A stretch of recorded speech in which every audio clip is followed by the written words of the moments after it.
Bonjour à tous, bienvenue dans le cours d'Olivier Sauret et bienvenue dans notre univers. Jetons un premier coup d'œil autour de nous. Notre univers, c'est d'abord de la matière. Découvrons, observons et modélisons la matière qui nous entoure. Aujourd'hui, nous allons parler des états de la matière, simplement, à notre échelle, pour en donner les propriétés observables.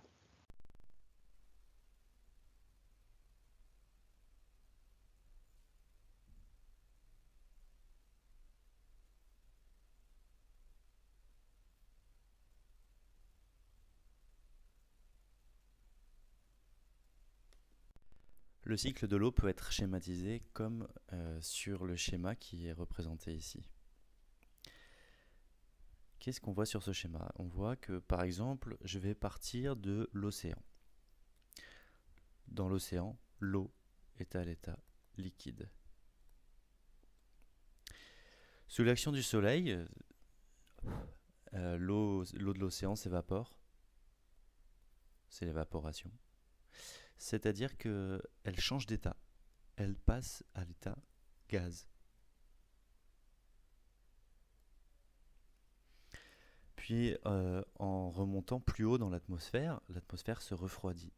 Et en se refroidissant, l'eau peut redevenir liquide, ici, dans les nuages.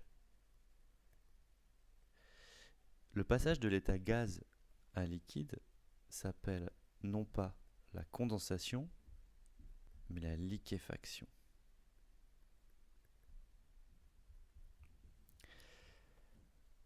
Si l'eau est en mini-gouttelettes d'eau dans les nuages, en refroidissant encore, elle peut passer à l'état solide et former des petits cristaux. Ces petits cristaux, en retombant, ça fait de la neige. La neige, c'est de l'eau à l'état solide. Voilà. Si jamais ça se réchauffe, alors dans ce cas-là, les cristaux peuvent repasser à l'état liquide. Et dans ce cas-là, l'eau peut retomber sous forme de pluie.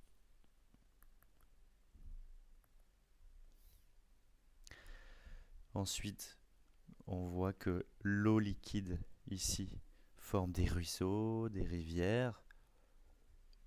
L'eau liquide coule.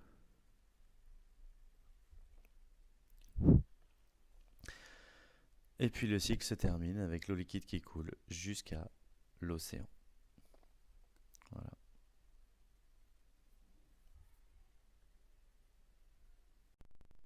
On a vu que l'eau, on pouvait la trouver dans 3 états, solide, liquide ou gaz. Eh bien, en fait, il en est de même pour toutes les matières. Prenons par exemple ici du plomb.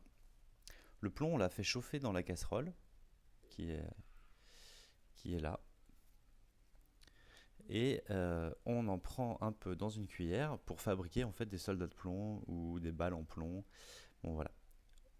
Quand on l'a fait suffisamment chauffer, ce plomb est à l'état liquide. Si il est à l'état liquide, il coule.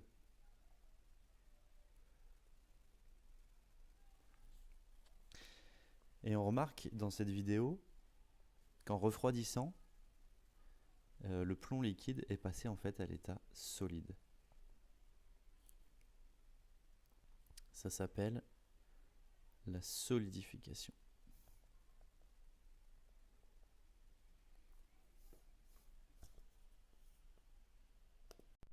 Prenons maintenant une autre matière qui peut changer d'état comme toutes les matières. Cette matière s'appelle le diode.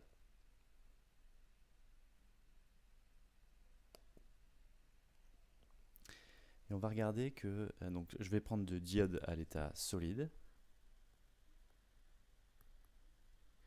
Et puis on va le mettre dans un bécher qui est posé sur une plaque chauffante. Donc on va le chauffer. En chauffant, il passe directement à l'état gaz. On appelle ça la sublimation. On remarque que ce gaz est coloré, ce qui est rare pour un gaz puisque la plupart des gaz sont en fait incolores.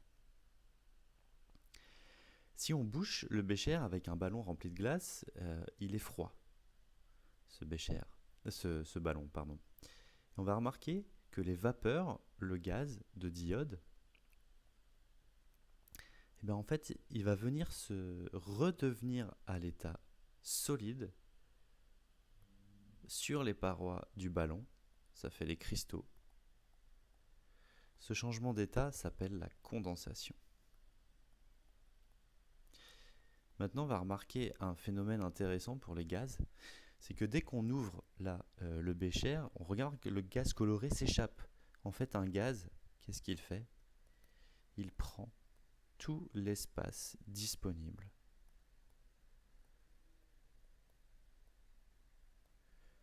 Voilà, ce qui explique qu'un gaz peut s'échapper. Donc du coup, on voit que pour toutes les matières, en fait, on peut les trouver dans 3 états. L'état solide, l'état liquide. Entre l'état solide et l'état liquide, on peut changer d'état. Ce changement d'état s'appelle la fusion. Et inversement, de liquide à solide, la solidification. Le troisième état dans lequel on peut trouver la matière, c'est l'état gaz. Par exemple de la vapeur d'eau, si la matière c'est l'eau. Pour passer de l'état liquide à l'état gaz, on a la vaporisation. Et inversement, de gaz à liquide, la liquéfaction. On a vu aussi qu'on pouvait passer directement de gaz à solide, on appelle ça en sciences physiques la condensation, et le passage direct de solide à gaz s'appelle la sublimation. On peut donner quelques caractéristiques de la matière dans chacun des états. Donc par exemple, un solide, lui, il a sa forme propre. Un liquide, on a vu qu'il coule. Donc s'il coule, le liquide, qu'est-ce qu'il fait? Il prend la forme du récipient, et dans le récipient, sa surface libre est plane et horizontale. Par contre, un gaz, invisible, parfois coloré, rarement, et le gaz, en fait, s'il prend tout l'espace disponible, alors il va être expansible et compressible. Merci, au revoir.